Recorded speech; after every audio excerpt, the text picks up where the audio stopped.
The Stack. People, Business, Technology. With Dan Tomaszewski of Everything MSP.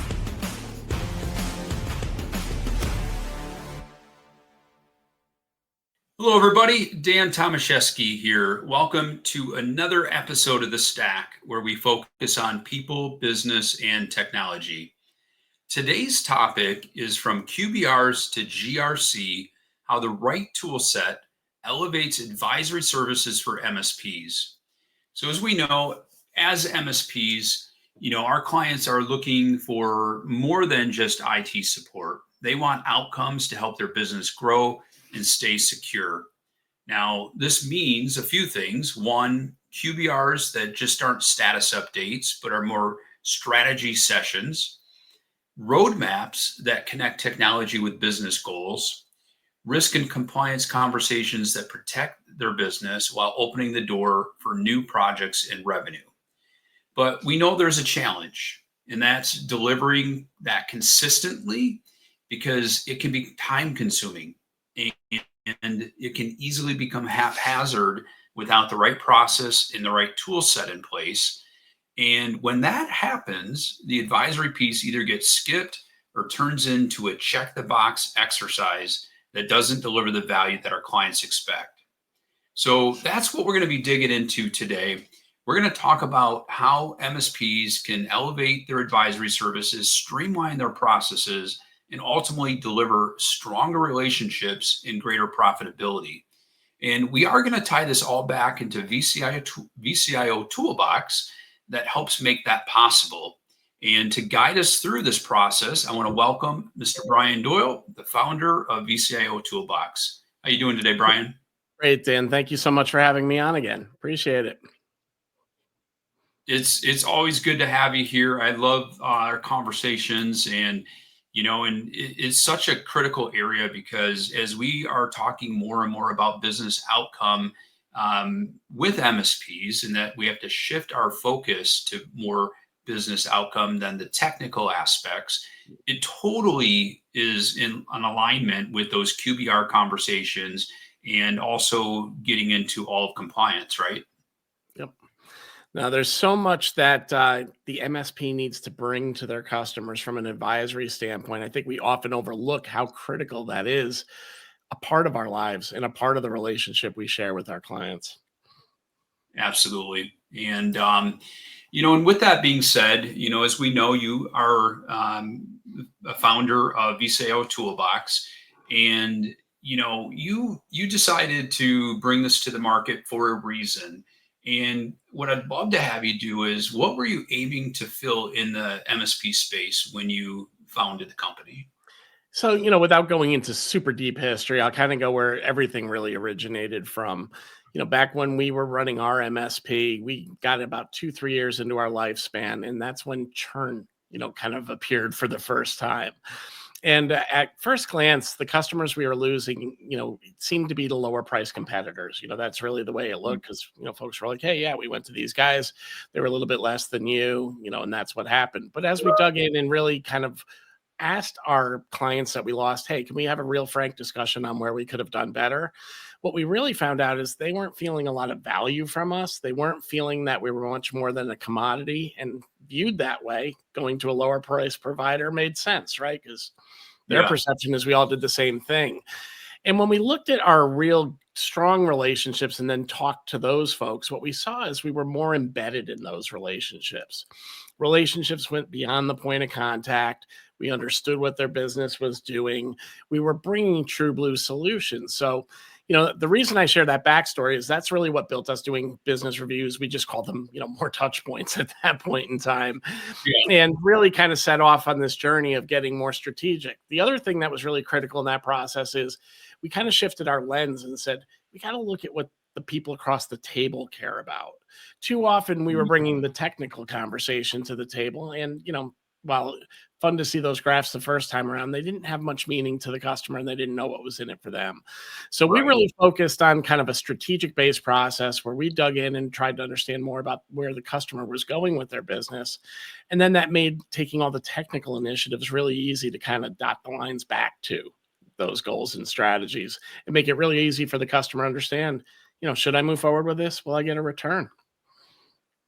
Yeah, as funny as back in those days, of course, we didn't have a lot of options. We were pulling reports out of a RMM or a PSA, and they were technical in nature, right? I mean, they were, how many patches have we installed in the last month? How many alerts came through? And I think we were, to say it, just to be brutally honest, we were impressed with those reports because we thought they were cool. But fun factor, man. I love dropping those big tomes of paper on people's desks. Problem is they immediately look up their own PC and start asking questions that didn't matter. Yeah, exactly. And we killed a lot of forest through that process. And that's really what, when you say, what was the inspiration for doing this? It was two things that we kept hearing was, meetings are great. We understand them, but you guys are tinkerers. You're constantly redoing the report. So it's not consistent from meeting to meeting from our seat. So it's tough for us to follow along. And then we took that away as a problem. And then the other part, how do you make this a more repeatable process? Yes, QBRs by nature have a lot of manual labor to them, and we're doing things to reduce that, but it'll never fully go away. But how do you make sure the deliverables that you're putting out there are consistent? Because otherwise your customer's just going to lose track of things because they're just not as intimate with the details as we are. Yeah. Well, let's talk about that labor involved in putting together, a solid QBR, because it's not just scheduling a meeting with them and just showing up. We got to plan and prepare for that because we want to make an effective meeting. We want to make it productive because otherwise they're not going to want to meet with us again because their time is valuable. So can you walk us through how we can streamline our QBR process using the VCIO Toolbox platform? Yeah. So, when you think about the core components of a QBR, it usually comes down to a few things, right? We're going to do some product lifecycle management. We want to do a gap assessment so we can look where gaps might be in the client's environment around process, system security, and training. And then we're going to generate a roadmap that we can then share with the customer, right? And that has kind of been the de facto standard for QBRs probably since day one, with various reporting. What VCIO Toolbox tries to do is really streamline that process. I don't sugarcoat it. The worst is always the first that you got to do for a client. You got to get that baseline event into the system. But then if you follow kind of our process within the platform, you're going to shave off about, what I hear routinely from my customers is they save about 60 to 70% of the prep time versus their baseline event. And how we do that is pretty straightforward. It's just structuring the data in a way that it can be reused each period. So really we have two core steps that the VCIO has to do each meeting period. The first one is, and this is an annual event for them, they have to work to build out the strategic plan. Prior to the meeting, they're going to build some of the IT goals that the customer should consider, and they might seed the plan with one or two goals that they may have heard from the customer through conversation, just to help the customer get out of their tech head and think broader picture in the meeting. The second thing they need to do, and this is usually done in alignment with a technology account manager or an engineer, is conduct that gap assessment. In the world of VCIO Toolbox, that gap assessment can be customized to the client. What I mean by that is we have maturity levels.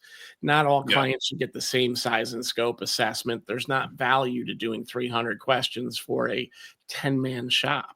And some of your bigger clients, there will be that need. So we've made sure that you can kind of right-size the complexity of the assessment to meet that. Now, in today's world order, you conduct that assessment looking at the various tools that you utilize to answer those questions. We've built some AI capabilities into the platform in its current state where you can do generative AI. Basically, when you answer a question, it gives you a prompt so you can build more complete, more detailed notes that become part of the final deliverable for the customer. Consider it your findings report. And these little steps are kind of some of the streamlined things we do in VCIO Toolbox to reduce time. Similar to that, we have suggested recommendations. So when you do flag a question as negative, there's a standard suggested recommendation right there that you can use and bring into your roadmap with a single click. Again, looking at time savings in a manual process. And those are the two main items that build roadmap. Yeah. And, another aspect is the good old governance, risk, and compliance component.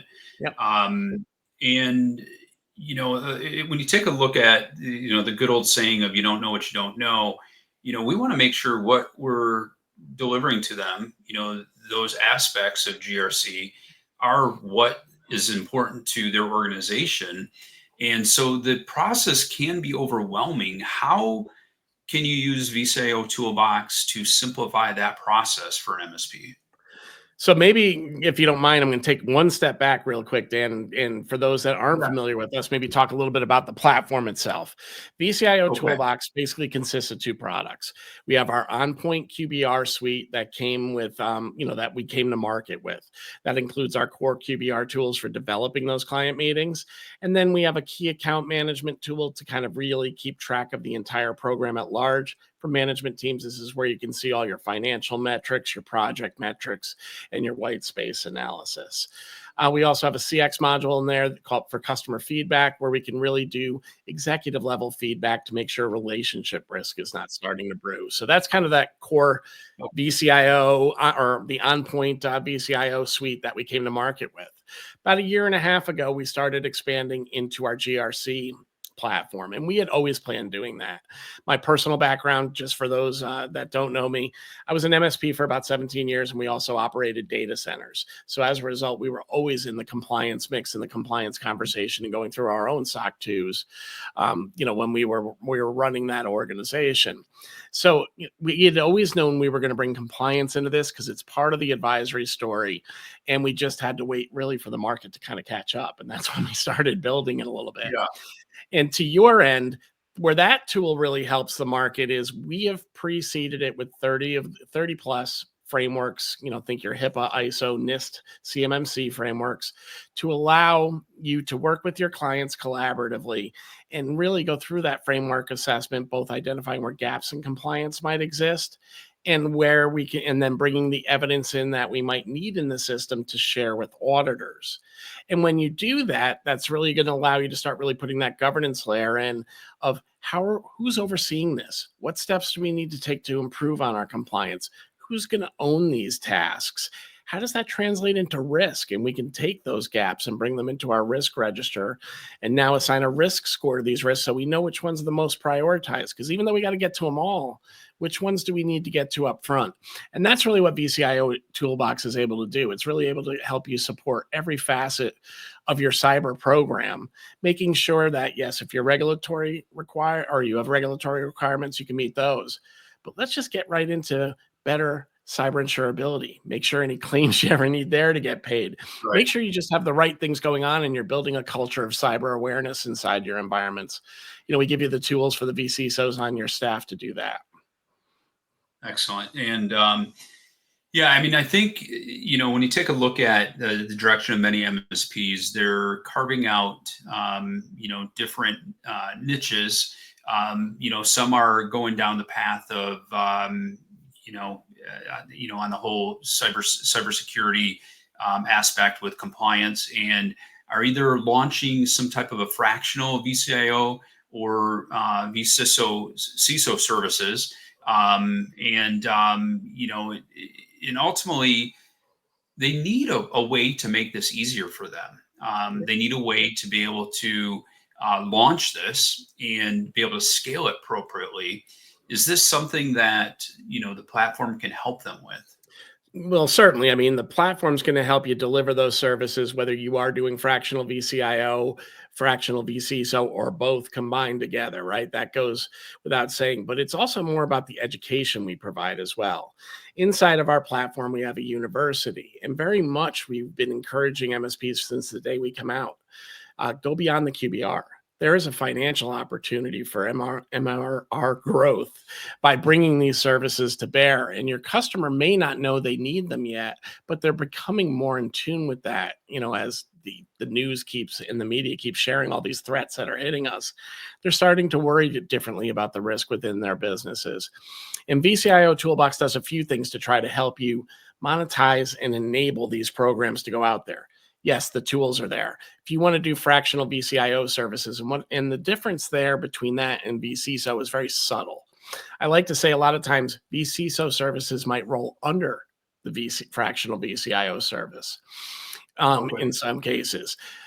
Fractional VCIO, not to get too deep in the weeds here, but really I've always looked at that as the executive oversight, the guy that's going to become that true C-level executive, working with the other team, helping build budgets and working hand in hand with the CFO, working with the line of business leaders to understand what their end users require from technology and how it's being used at the ground floor level, to help the CEO understand how they need to use technology as a innovator or a driver within their businesses, and really speaking that business speak. And then they might be relying on the vCISO services, and this can be the same resource in an MSP, but the vCISO services are really focusing in on the security requirements, and then the CIOs distilling how that comes back to the business world. And that's really kind of where I see the symbiotic relationship. And for MSPs, they can build each program individually or stack them on top of each other and really build a high-class advisory program for a client. Excellent. And, let's talk a little bit about project work. We all know that, one of the things that clients are, always apprehensive about with scheduling QBR is that it's just a sales presentation. We're just there to sell them something. And when we're delivering things the right way and we're going over, where they stand with their organization from a cybersecurity perspective, as well as all their compliance, we ultimately can tie projects into that.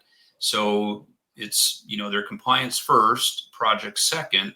Can you give any examples of how this accelerates, closing deals and getting them to move forward on projects? So I've always been at odds with some of my competitors out in the marketplace, and friendly odds, please take it in the spirit it's made. But there was a period of time where it was really all about the low-hanging fruit, right? Let's get our asset refresh schedules in, let's get our licensing refresh schedules in, and let's use these QBRs to get money.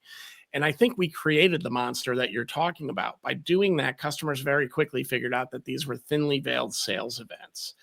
Our process since day one has been build a joint strategic plan with your customer, bring them into the partnership. In building that strategic plan, there's 4 objectives. 1, we want to be a stronger partner to the customer by better understanding their key initiatives and the obstacles they face and bring them in as business goals and challenges. 2, we want to showcase our leadership, that we're filling that vacant CIO seat and that we're not a commodity, and we bring the IT goals for them to consider. Once we come together and formalize that plan, the win becomes for the customer. Objective number 3 is it becomes a check and balance system. They can now get transparency into how the roadmap's being built. They can see the projects have to theoretically align to the goals to even make it into their plan. And if we can't see that alignment, it probably is something the customer's not ready for. And then finally, we show motion. We're tracking when projects get adopted and get delivered. So now the customer can measure the expected outcome, and we can show where the technology plan meets the business need. Now, if we do this right, those goals become the business case behind each project.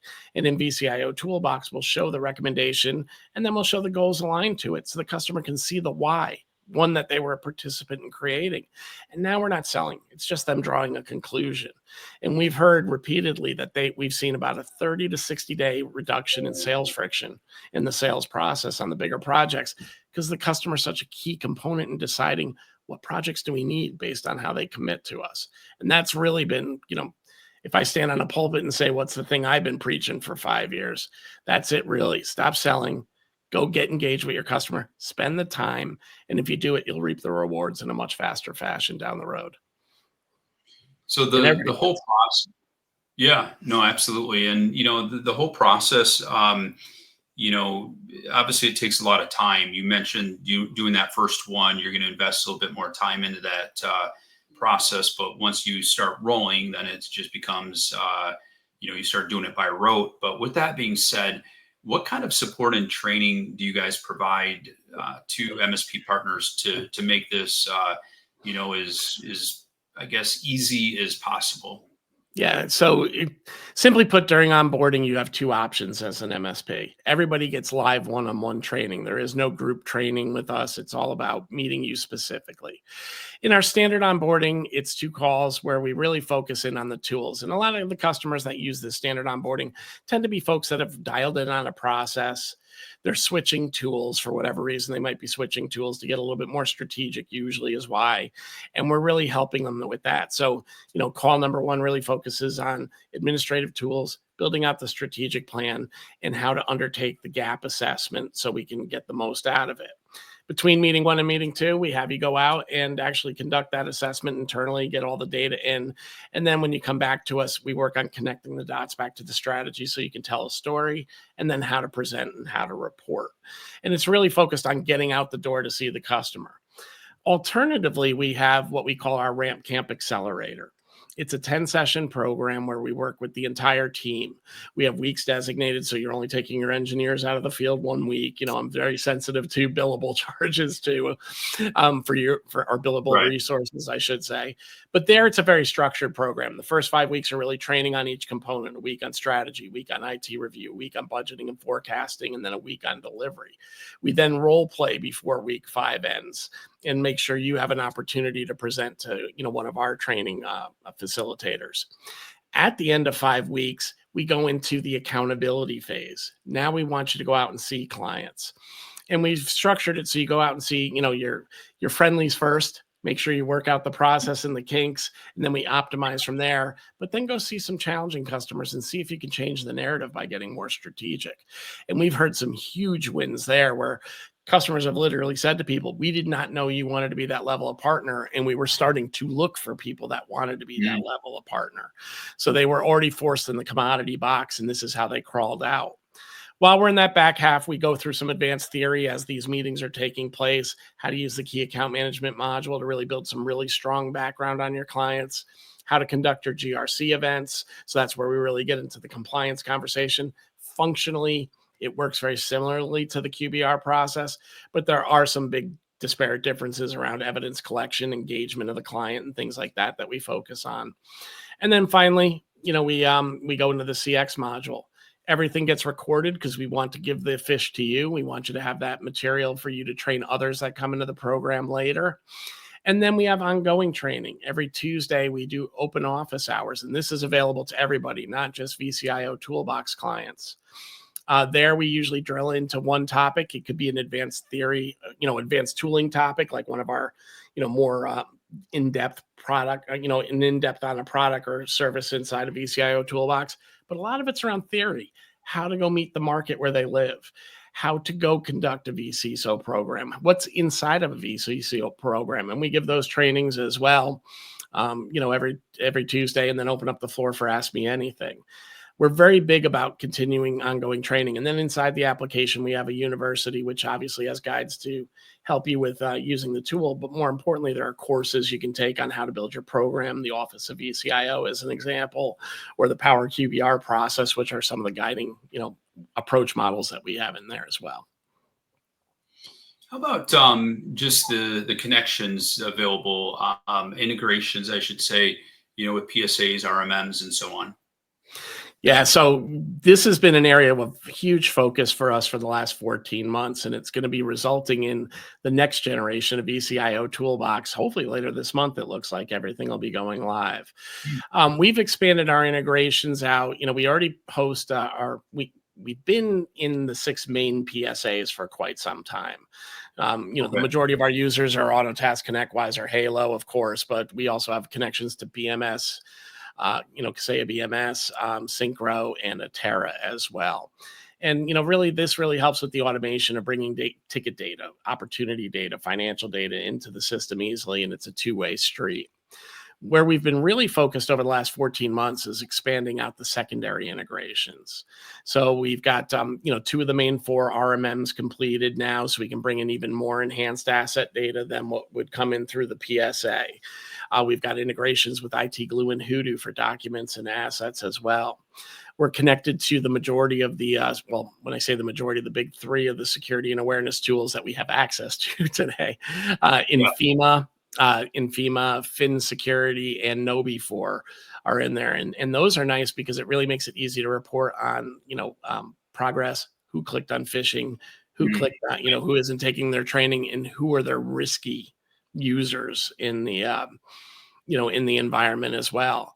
We connect with Nodeware and Connect Secure and Qualys for vulnerability scanning today. So we can bring in that data and marry it up with our asset data to really do more than product lifecycle, but true asset governance, Microsoft integrations. And then there's a variety of CRM tools and other service ticketing tools as well. So, and what this suite of integrations is really doing for us is allowing us to ingest quite a bit of data. Yes, we can make it very simple and we share it out on the dashboards that we have available in our presentation view. But what we're doing now, and this really gets into what the next generation of VCIO Toolbox is going to be, is how do we reduce the time to market? How do we get rid of it, that manual assessment that everybody hates, that's the number one prohibitor of getting this job done, and reduce the time it takes? And thanks to AI and large language models, we've now been ingesting this data, interpreting it, and we're just about to embark on releasing where basically from these control points, we're bringing in data that we can then present to you what the issues are, what the findings are that we found that are problems, and then give you automated suggestions you can create into recommendations and tickets in a single click, and really reduce. The first pass of it's going to reduce about 30 questions that are manually answered in our assessments today and automate them, and really make this a much more streamlined process for your down market customers. This is going to be a 20-minute level one assessment, or level one QBR event that you can do with them, and really streamline the process. A lot. I mean, that's our goal here: is how do we make this a much more efficient process at every step for our clients? That's excellent. And, as we wrap things up here, what's one piece of advice that you give to an MSP that's looking to scale their advisory services? One, you can't do everything. So look out for partners where you don't live. If you need if you truly don't have a VCISO or things like that, get into the market so you don't miss the opportunity and others step into your account. But lean on relationships you have, or if not, VCIO Toolbox does have a professional services group where we offer fractional VCISO, fractional VCIO, pen testing, things like that our MSPs need as part of the portfolio as well. But get out there and do it, because somebody else will with your clients if you don't get out there soon enough and do it.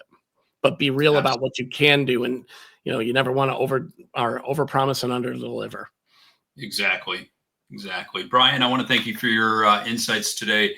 It's definitely clear that MSPs really need to take that shift from the reactive, IT providers that are out there, and truly being that trusted business advisor, focusing on those business outcomes, and leveraging a platform like VCIO Toolbox to help make that process easier. And for any of our listeners out there who want to learn more how to elevate your advisory services, check out VCIO Toolbox, vCIOToolbox.com, and explore how it could fit into your stack. And with that being said, everybody, thank you for being here. Thank you again, Brian. Everybody have a great day. Always. Thank you. Absolutely. Until next time, we'll talk to you soon. Take care.